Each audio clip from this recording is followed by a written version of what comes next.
حدیث پاک میں آتا ہے کہ ملک الموت اترتا ہے، اس کے ساتھ 4 فرشتے ہوتے ہیں. وہ چاروں فرشتے آتے ہیں، اس کی پٹائی شروع کر دیتے ہیں.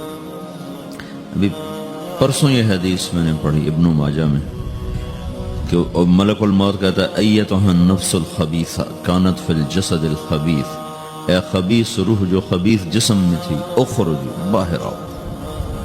اب وہ واپس تو ہو نہیں سکتا، اپنے آپ کو روک تو سکتا نہیں.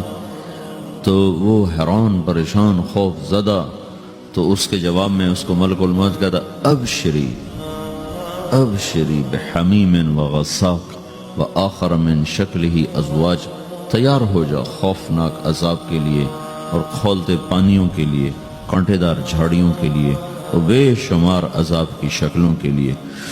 تو اس کی روح کو جب کھینچتے ہیں تو رگ رگ سے وہ کٹ کٹ کے نکلتی ہے، تو سارا وجود زیر و زبر ہوتا ہے. سکرات کا درد ساری دنیا کے دردوں پر حاوی ہے. جب اس کی روح نکلتی ہے اور اس کو لے کر آسمان پر چلتے ہیں تو دروازے پر پہنچتے ہیں تو اندر سے فرشتے پوچھتے ہیں کون ہے؟ کہتے ہیں فلاں فلاں کا بیٹا ہے. کا نفس خبیثہ فی الجسد الخبیث، یہ تو وہی بدماش ہے جو بدماش جسم میں تھا، یہ وہ بدبخت روح ہے جو بدبخت جسم میں تھی. اس کے لیے آسمان کے دروازے نہیں کھول سکتے، اسے واپس کر دیا جائے. تو آسمان کے دروازے لا تفتح لهم ابواب السماء ولا يدخلون الجنة حتى يلج الجمل في سم الخياط، کہ ان کے لیے آسمان کے دروازے نہیں کھولیں گے اور ان کے لیے جنت کے دروازے نہیں کھولیں گے. پھر یہ وہاں سے نیچے گرائے جاتے ہیں جو اللہ کا قید خانہ ہے سجین. وما ادراک ما سجین کتاب مرقوم، وہ تمہیں خبر نہیں کہ وہ کیا خوفناک قید خانہ ہے جو اللہ تعالیٰ نے بنایا ہے، اسے وہاں دھکیل دیا جاتا ہے. پھر قیامت تک اس کے لیے انتظار کی گھڑیاں ہیں اور عذاب کی شدت ہے. اور جب کوئی نیک آدمی اللہ تعالیٰ کے دربار میں جانے کا اس کا وقت آتا ہے تو اللہ تبارک و تعالیٰ فرماتے ہیں ان الذین قالوا ربنا اللہ ثم استقاموا تتنزل علیہم الملائکۃ الا تخافوا ولا تحزنوا وابشروا بالجنۃ التي كنتم توعدون نحن اولیاؤکم فی الحیاۃ الدنیا وفی الآخرہ ولکم فیہا ما تشتہی انفسکم ولکم فیہا ما تدعون نزل من غفور الرحیم. جب کوئی نیک مرد عورت کے جانے کا وقت آتا ہے تو اس کے لیے بھی فرشتے آتے ہیں اور آ کر اس کو خوشخبری دیتے ہیں اور آ کر اس کو تسلی دیتے ہیں کہ آپ غم نہ کریں، پیچھے والے بھی آپ کو مل جائیں گے، آپ خوف نہ کریں، آگے ساری منزلیں آپ کے لیے آسان ہیں، آپ کے لیے جنت بھی تیار ہے، رب بھی مہربان ہے.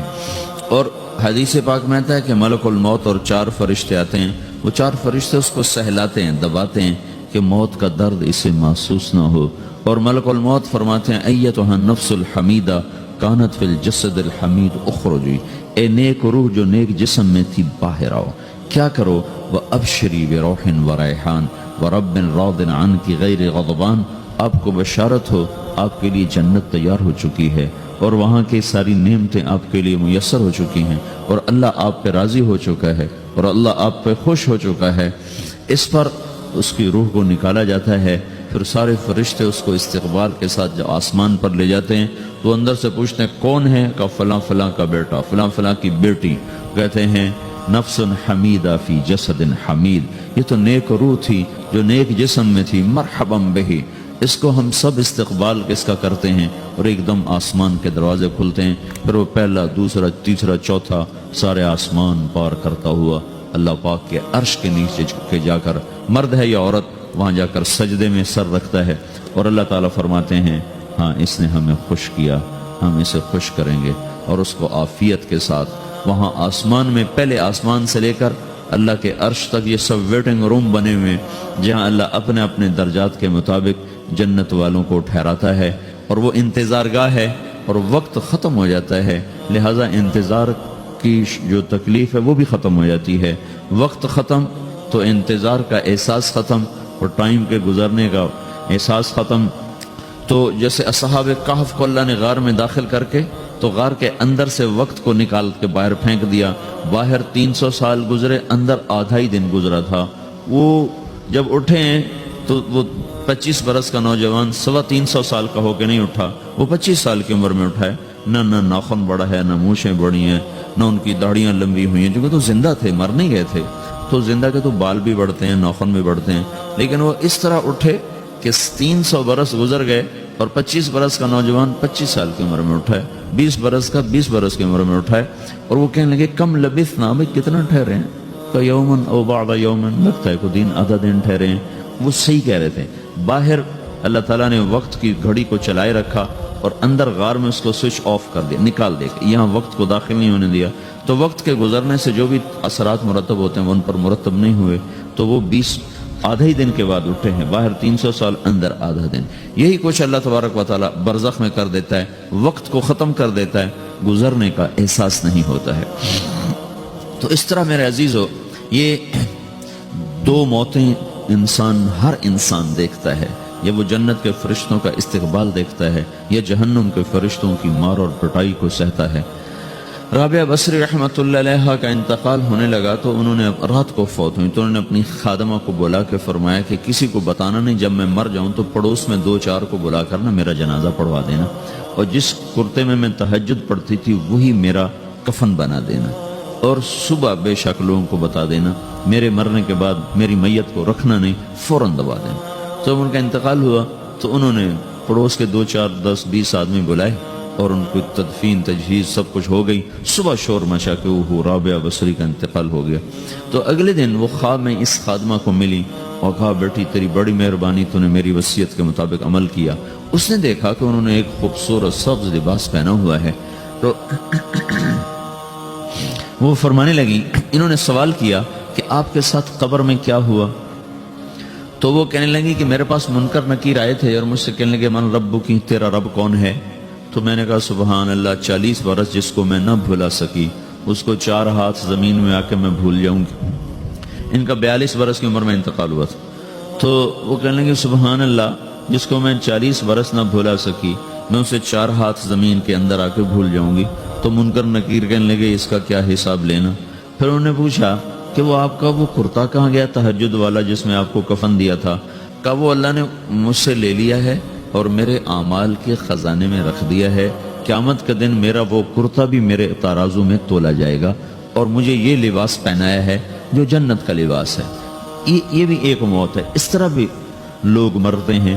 اور دوسری بھی ایک موت ہے، ہمارے علاقے کی بتا رہا ہوں، اپنے علاقے، ایک زمیندار مر گیا، اس کی قبر کھودی، ساری بچھوؤں سے بھری ہوئی، ایسے جیسے چیونٹیاں پھر رہی ہوتی، تو انہیں وہ بند کر کے دوسری کھودی، ساری بچھوؤں سے بھری ہوئی، پھر وہ بند کر کے تیسری کھودی، ساری بچھوؤں سے بھری ہوئی۔ قبرستان میں اتنے بچھو کہاں سے آ گئے؟ یہ زمین کے بچھو نہیں ہے، یہ آخرت کی بلائیں ہیں جس کے ساتھ اب اس سے قیامت تک رہنا ہے اور گزارا کرنا ہے۔ تو یہ 2 طرح کی موتیں روزانہ لوگ مرتے ہیں، روزانہ لوگ مرتے ہیں۔ جب نماز کا وقت ہوتا ہے ملک الموت ساری دنیا کا چکر لگاتا ہے اور دیکھتا ہے کون پڑھ رہا ہے کون نہیں پڑھ رہا، کون پڑھ رہا ہے کون نہیں پڑھ رہا۔ جو نماز کی پابندی کرتا ہے اس کی موت آسانی سے ہوتی، جو نماز میں غفلت کرتا ہے اس کے ساتھ موت کے وقت شدت اور سختی اختیار کی جاتی۔ تو بھائیو، یہ ایک جسم ہے، ایک روح ہے۔ روح باقی رہنے والی چیز ہے، جسم مٹ جاتا ہے، پھر اللہ سے قیامت کے دن نیا جسم عطا فرمائے گا، ایک نیا جسم دیا جائے گا۔ روح وہی ہے جو اللہ کے خزانوں میں جمع ہو جاتی ہے۔ نافرمان کی سیاہ کالی روح ہوتی ہے، فرمان بردار کی روشن چمکدار روح ہوتی ہے۔ تو اللہ نے کچھ تقاضے جسم کے رکھے ہیں اور کچھ روح کے رکھے ہیں۔ جسم کے تقاضے پورے نہ کرو تو یہ پریشان ہو جاتا ہے، روح کے تقاضے پورے نہ کرو تو یہ پریشان ہو جاتی ہے۔ روح کی پریشانی جسم سے زیادہ ہے، چونکہ روح کی طاقت جسم سے زیادہ ہے۔ جسم مٹی سے بنا ہے، اس کی غذا بھی مٹی سے نکلتی ہے۔ روح آسمان سے ہے، اس کی غذا بھی آسمان سے ہے۔ روح کا تعلق جب تک اللہ سے نہیں جڑتا اس سے بھوک اور پیاس لگتی رہتی ہے۔ جسم کو جب تک روٹی اور پانی نہ ملے یہ تڑپتا اور پریشان رہتا ہے۔ جیسے اللہ تعالیٰ نے ہمارے جسم میں روٹی اور پانی کی طلب کو بے ساختہ رکھ دیا۔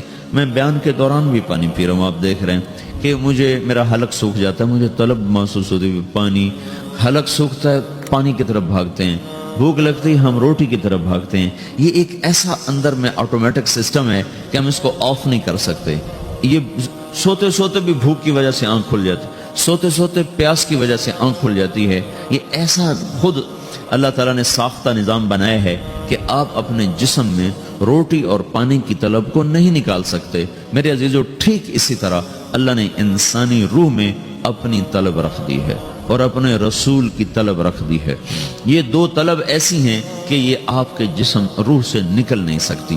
جیسے بھوکا روٹی نہ کھا لے، پیاسا پانی نہ پی لے، اسے چین نہیں آ سکتا. وہ روح جو اللہ اور اس کے رسول سے نا آشنا ہے، جب تک وہ وہاں تک پہنچ نہیں جاتی اسے چین نہیں آ سکتا، اس کا اندر پریشان رہے گا. 1997 میں جب جنید جمشید سے میری پہلی ملاقات ہوئی تو اس نے مجھ سے یہ سوال کیا کہ مولوی صاحب، ایک پاکستانی نوجوان جس گلیمر کو خوابوں میں دیکھتا ہے، وہ گلیمر تو مجھے زندگی میں ویسے ہی حاصل ہے. میرے چاروں طرف زندگی کا رقص ہے اور میری زندگی کی حق ہے، اس کے باوجود میرے اندر اندھیرا ہے، میرے اندر خلا ہے.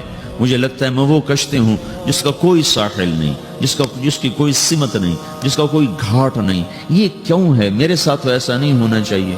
ایک عام لڑکا تو کہتا ہے ہائے کاش یہ ہوتا، اس کو وہ نہیں ہو رہا تو پھر وہ پریشان ہے، ہائے یہ ہوتا، ہائے وہ ہوتا.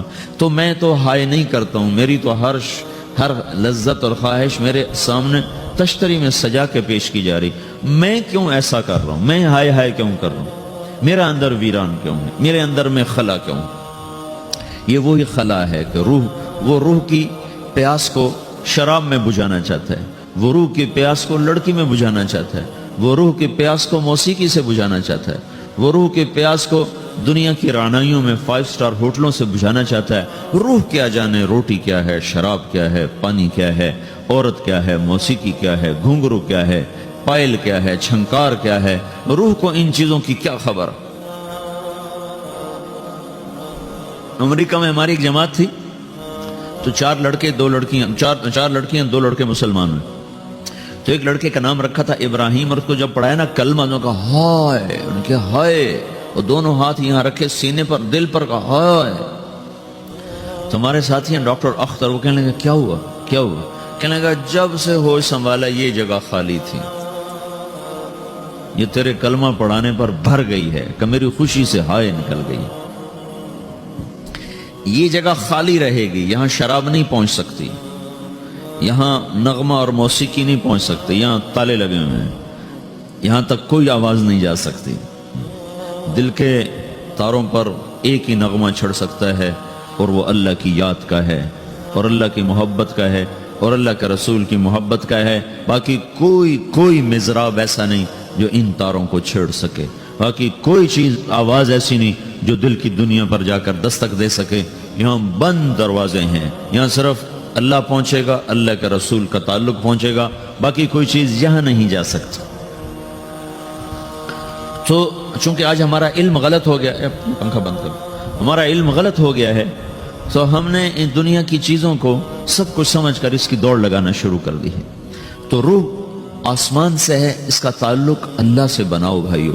اللہ کا تعلق پائے بغیر نہ کوئی مرد مکمل ہے نہ کوئی عورت مکمل ہے. اور چونکہ براہ راست اللہ کو کوئی پا نہیں سکتا، چونکہ وہ ہمارے سامنے نہیں، اس کے اور ہمارے درمیان لاکھوں کروڑوں پردے حائل ہیں، تو اللہ اپنے بندوں میں سے ایک کو منتخب کر کے اپنا رسول بناتا ہے، اس پر اپنا آپ کھول دیتا ہے، پھر اسے کہتا ہے جا لوگوں کو بتا کہ یہ زندگی اللہ کو پسند ہے. وہ اللہ کا جو رسول ہے وہ بندوں اور رب کے درمیان واسطہ بن جاتا ہے. اللہ نے ہمیں حضرت محمد صلی اللہ تعالی علیہ وسلم جیسا رسول دے دیا. اللہ تعالیٰ نے اپنا آپ کسی کو نہیں دکھایا. موسیٰ علیہ السلام پہ ایک تجلی پڑی، ان کو 40 دن ہوش نہیں آیا. 40 دن اللہ سے ضد کرنے لگے، رب ارنی انظر الیک، اللہ میں تجھے دیکھنا چاہتا ہوں. اللہ تعالیٰ نے کہا موسیٰ یہ ہو نہیں سکتا. موسیٰ علیہ السلام اللہ کے نبی نے فرمایا لاڈلے نبی تھے، اللہ پاک سے ضد کر لیا کرتے تھے. پھر کہنے لگے نہیں اللہ میں نے ایک دفعہ تو ضرور دیکھنا ہے. تو اللہ تعالیٰ نے کہا اچھا تم ایسا کرو، میں طور پہ تجلی ڈالوں گا، فَإِنِ اسْتَقَرَّ مَكَانَهُ فَسَوْفَ تَرَانِي، تو میں تجلی ڈالتا ہوں طور پر، اگر طور کھڑا رہا تو بھی دیکھ لے گا. تو اب اللہ خود سامنے نہیں آیا، صرف ایک تجلی اللہ کے عرشوں کے اوپر سے آنا شروع ہوئی ہے. بیچ میں آپ فاصلہ گنے اور پھر وہ آ کر فَلَمَّا تَجَلَّى رَبُّهُ لِلْجَبَلِ، پھر وہ جبل پر، پہاڑ پر آئی ہے. جَعَلَهُ دَكَّا، وہ پہاڑ ریزہ ریزہ ہو کر ہواؤں میں بکھر گیا. وَخَرَّ مُوسَى صَعِقًا، اور موسیٰ علیہ السلام بے ہوش ہو کے گئے. اور جب ہوش آیا فَلَمَّا أَفَاقَ، ہوش آتے کہنے لگے سبحانک، یا اللہ تو پاک بے عیب، میں تیرے بارگاہ میں توبہ کرتا ہوں، میں واقعی نہیں دیکھ سکتا ہوں. ہاں کلام کا شرف ملا ہے، زیارت نہیں ہوئی۔ اللہ تعالیٰ نے حضرت محمد صلی اللہ تعالی وسلم کو مکہ سے اٹھایا اور بیت المقدس تک پہنچایا سواری پر، کہ دنیا اسباب کی ہے، یہاں سبب اختیار کیا، سواری کے پر بٹھا کر وہاں پہنچایا، اور اس کے بعد جب اوپر بلایا ہے تو پھر براق کی ضرورت نہیں پڑی، اوپر قدرت کا جہان ہے، اوپر اپنی قدرت سے بلایا ہے۔ یہ بیچ میں دیکھو نا کتنا بڑا، آپ اگر ہوا سے اوپر چلے جاؤ، یہ 500 میل ہوا کا غلاف ہے، اس سے اگر اوپر چلے جائیں گے نا تو آپ خود بم بن کے پھٹ جائیں گے ایک دھماکے کے ساتھ، چونکہ ہر انسان کے اوپر ہوا کا ایک پریشر ہے، کوئی 280 من کے قریب ہر انسان کے اوپر ہوا کا پریشر ہے۔ اس پریشر کو توڑنے کے لیے میرے اندر خود ایک پریشر بنا ہوا ہے جو اس کو توڑ رہا ہے۔ جب یہ ہوا کا پریشر میرے اوپر سے ریلیز ہو جاتا ہے تو میرا اندر کا اپنا پریشر بم کی طرح پھٹے گا اور مجھے پرزے کر دے گا۔ اس لیے وہ خلائی لباس بنایا جاتا ہے جس میں وہ مصنوعی پریشر دیا جاتا ہے تاکہ اوپر جا کر یہ پھٹ نہ جائیں۔ ہمارے نبی جس کرتے اور تہمت میں تھے اسی کرتے اور تہمت سے بیت المقدس سے چلے ہیں، اور ہوا کو نہیں پار کیا، 7 آسمان ہی پار کر لی۔ اور پہلے آسمان پر حضرت آدم علیہ السلام نے استقبال کیا ہے، اور دوسرے آسمان پر حضرت عیسیٰ علیہ السلام، زکریا علیہ السلام، یحییٰ علیہ السلام نے استقبال کیا ہے، تیسرے آسمان پر حضرت یوسف علیہ السلام نے استقبال کیا ہے، چوتھے پر حضرت ادریس علیہ السلام نے استقبال کیا ہے، پانچویں پر ہارون علیہ السلام نے استقبال کیا، اور چھٹے پر موسیٰ علیہ السلام نے استقبال کیا، اور ساتویں آسمان پر ایک بیت اللہ دیکھا ہے جس کا طواف ہو رہا ہے۔ استقبال کو کوئی موجود نہیں، ایک بڑے میاں ایسے ٹیک لگا کے بیت اللہ کی یوں ٹیک لگا کے بیٹھے ہیں، گوٹھ مار کے، دونوں ہاتھوں کے ایسے گوٹھ مار کے بیٹھے ہیں، ان کی سفید داڑھی ہے، وہ نہیں اٹھے ہیں۔ باقی تو نبی بھی سامنے کھڑے ہوتے تھے استقبال کو، لیکن یہ بزرگ نہیں اٹھے ہیں۔ تو آپ نے پوچھا یہ کون بزرگ ہیں؟ تو جبریل نے کہا یہ آپ کے دادا ابراہیم علیہ السلام ہیں۔ آپ خود چل کے آگے گئے ہیں، وہ قریب آئے تو آپ اٹھے اور آپ کو گلے لگایا، ماتھا چوما، پیار کیا۔ سارے نبیوں نے استقبال کے دوران کہا تھا ہمارے بھائی آ گئے، مرحبا ہمارے بھائی آ گئے، لیکن جب ابراہیم علیہ السلام سے ملاقات ہوئی تو انہوں نے فرمایا مرحبا میرا بیٹا آ گیا، مرحبا میرا بیٹا آ گیا ہے۔ اور یہ جو حالانکہ مرتبہ تو ابراہیم علیہ السلام کا چھوٹا ہے، ہمارے نبی کا مرتبہ بلند ہے، لیکن رشتے میں ابراہیم علیہ السلام کا مرتبہ بلند ہے اور ہمارے نبی کا مرتبہ چھوٹا ہے۔ ابراہیم علیہ السلام اوپر جا کر دادا بن رہے ہیں اور یہ نیچے پوتا پڑپوتا بن رہے ہیں، تو رشتے کی نسبت میں آپ چھوٹے ہیں وہ بڑے ہیں، مرتبے اور مقام میں تو اللہ کے بعد آپ کا اور آپ کے سامنے کوئی ہے نہیں، بس اوپر اللہ اور نیچے اللہ کا رسول ہے، باقی سبھی نیچے ہیں۔ لیکن یہ امت کو سبق دینا تھا کہ اللہ تعالیٰ کو معلوم تھا کہ آنے والی یہ جو نسل ہے یہ ماں باپ کے نافرمان ہوں گے، چونکہ انہیں صرف پیسہ کمانا، آپ کا بھی قصور نہیں، آپ کو ٹیکسٹائل سکھائی جا رہی، کوئی ماں باپ کی تعظیم تو نہیں سکھائی جا رہی، اور خود آپ کے ماں باپ نے آپ کو نہیں بتایا کہ ماں کسے کہتے ہیں، باپ کسے کہتے ہیں۔ جس چیز نے بتانا تھا وہ آپ نے پڑھا نہیں، وہ تو دین نے بتانا تھا، قرآن نے بتانا تھا، سیرت نبی نے بتانا، وہ سیرت آپ نے پڑھی نہیں، قرآن آپ نے پڑھا نہیں۔ آپ کا سارا زور لگا پہلے وہ FSC کو پاس کرنے میں، پھر ٹیکسٹائل میں آ گیا تو اب دھاگا کیسے بنتا ہے، آپ کا سارا علم ہے کہ دھاگا کیسے بنتا ہے، یہ علم آپ نہیں پڑھ رہے کہ انسان کیسے بنتا ہے، یہ مشین کیسے چلتی ہے آپ یہ سیکھ رہے ہیں، یہ انسان کیسے چلے یہ کسی ادارے میں نہیں سکھایا جا رہا۔ وہ اداروں کا یہ موضوع ہی نہیں کہ انسان بناؤ، اداروں کا موضوع ہے بس روبوٹ بناؤ جنہیں بس دھاگا بنانا آتا ہو، کسی کو دوائی بنانی آتی ہو، کسی کو حل بنانا آتا ہو، کسی کو بم بنانا آتا ہو، کسی کو کپڑا بنانا آتا ہو، کسی کو لوہا بنانا آتا ہو،